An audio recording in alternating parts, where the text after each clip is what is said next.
So let's say you made a mistake and you realized you needed to put interfacing in this. You can just recut it and remake it. Absolutely. Or you can flip it back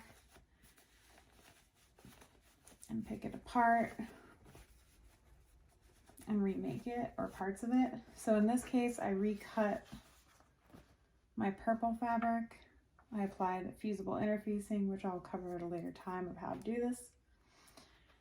I'm going to put my right sides together and stitch them again. And then basically I'm just going to swap out this purple fabric for this purple fabric.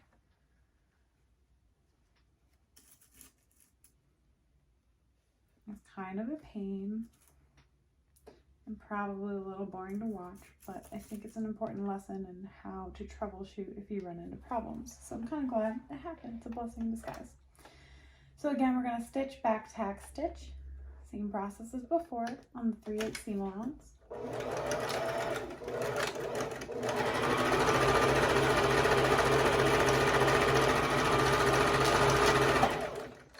Even though I've added this extra layer of interfacing, my tension is not going to change.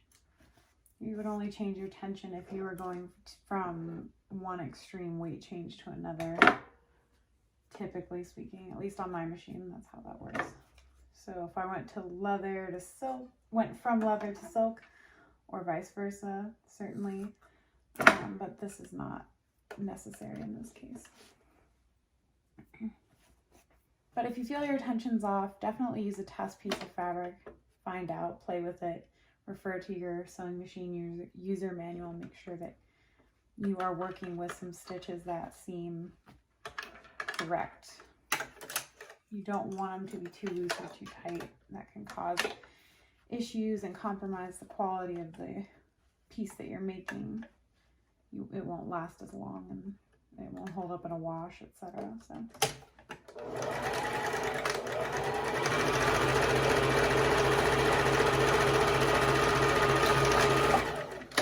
Okay, now we're back where we were.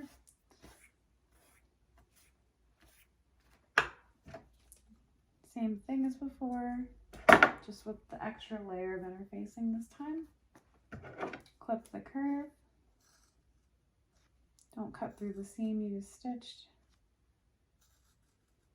And by the way, it doesn't have to be perfect. I mean, you can see they're slightly off here. Sorry, I'm trying to hold up to the light, but I hope it's still, I don't know if you can see that, but right here there's a very slight gap, but it's not gonna cause an issue for what we're doing here. It's certainly within tolerance. Okay, so now that we're caught up, we just open our fabric again to see that I now have this layer of interfacing, which just stiffens the fabric. It also adds as an extra layer of fabric to act as a filter, so if you want additional filtration. So I flipped my piece that I just sewed inside out again, instead of right side out, and we're just going to take out the stitches with a seam ripper here. So I like to just fold it over my finger and hold it under the light and just, and you don't have to, I mean, it's probably best honestly to do stitch by stitch, especially where you back tack. Some people skip stitches though, like if I skip here I can kind of pull it, but it just depends because sometimes it pulls awkwardly and makes your job harder than it needs to be. So it's definitely a lesson in patience.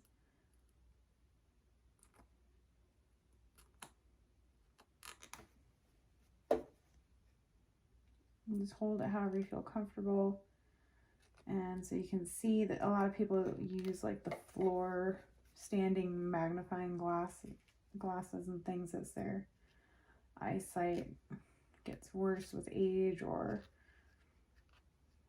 maybe you have trouble seeing in the dark or whatever the case may be. Luckily I'm not quite there yet. I can still see, but I do have glasses and I definitely, actually I'm nearsighted, so I may not need them for this, but definitely plenty of light. Like this is the Ott Lite, which provides natural light. It's much easier on the eyes. than if I was trying to do this without. As you can tell how dark it gets. Like this would be such a pain trying to do this. Like I can't even imagine it, honestly. So definitely recommend the Ott Lite, OTT, Ott Lite. They sell it at Joann's and Amazon, and they have their own website and everything. So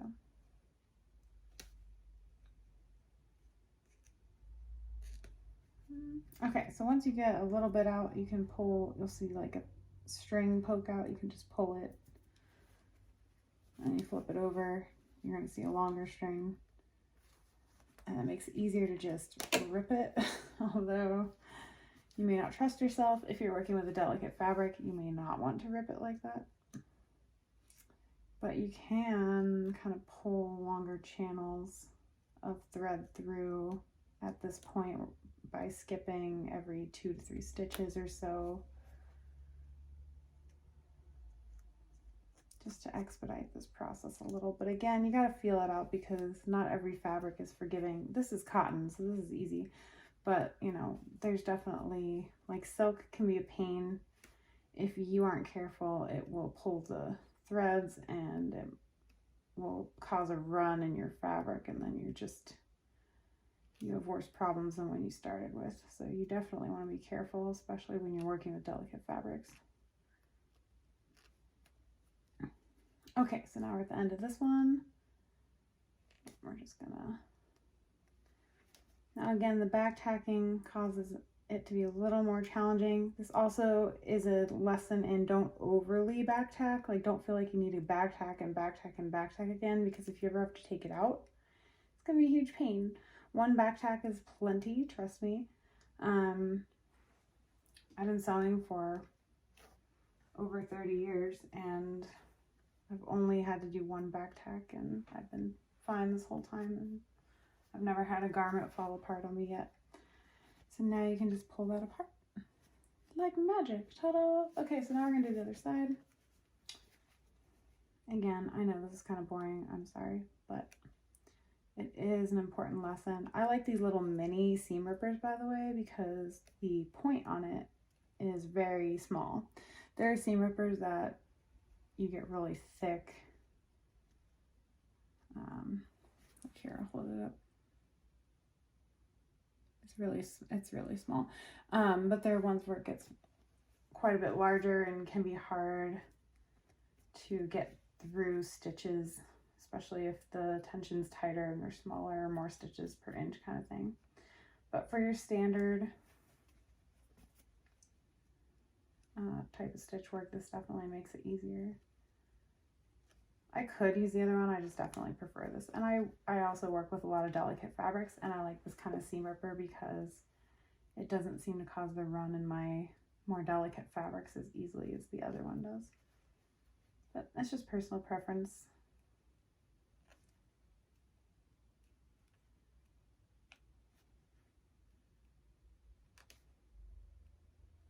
So the nice thing about this is the fabric is not going to go to waste, even though I'm swapping it out. I can totally reuse this piece later with some other mask.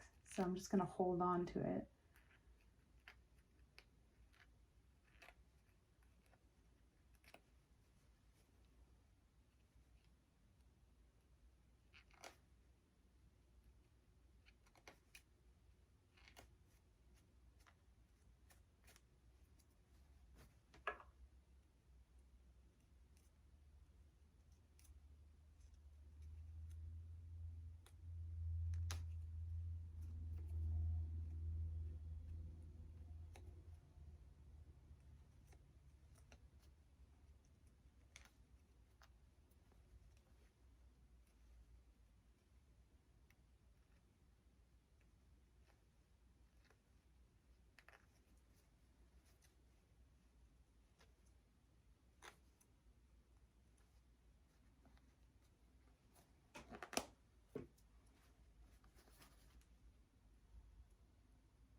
Sometimes the print makes it hard to see your stitches, especially if you're using a thread that blends in with the color, which, by the way, I should technically be using a purple thread or pink thread, perhaps something that matches the fabric per the industry standard. However, I am a little rebellious and I tend to use thread that works that doesn't necessarily match.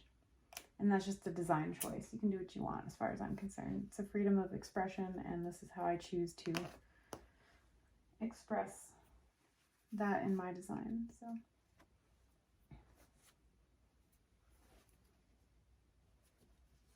and white is just, it's just easier to use white for me than changing my thread all the time, especially when I'm making face masks. You know, no one cares about thread color when it comes to face masks. If I'm doing like a gown or something, then yeah, sure, I might match it, but I haven't always matched it.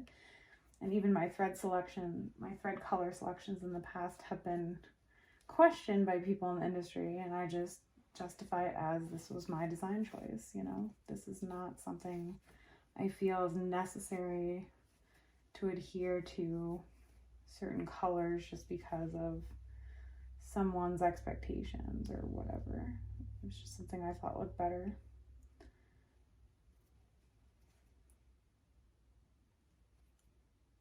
It was the one that was questioned, it was black lace over green, and I chose green thread instead of black thread, which I should have chosen black because it was the outer fabric layer color, but I chose green thread so you could see the green stitches on the black lace, and that was big no-no apparently, but I didn't care.